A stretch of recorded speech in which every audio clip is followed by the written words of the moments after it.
Pardon me? talking about Google? Rural healthcare? Rural. Rural, okay.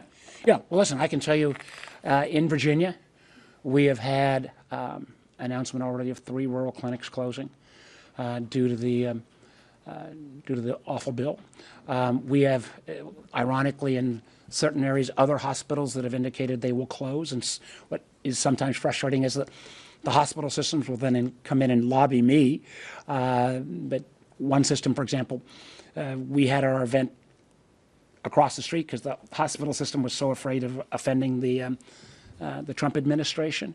You know, but the data, this is the irrefutable part. We can argue back and forth. But communities in my state that voted 75% for Donald Trump are going to take it worse than anywhere else because they are rural hospitals, they depend on Medicaid, they depend on people being enrolled in the exchanges. If people get blown off because of the premium increases, they're going to leave the system. They don't disappear. They're going to show up in the emergency room. It will break the bank, and we will see, in my state, at least 6 rural hospitals have been estimated to close. And the irony of this is that these were the communities that frankly, I think voted for Trump because they wanted to lower costs. Well, we've not seen groceries gone down. We've not seen inflation go down. And sure as heck are seeing healthcare costs skyrocket. I just had a series of town hall meetings in rural Oregon in communities where Donald Trump won by more than 70%.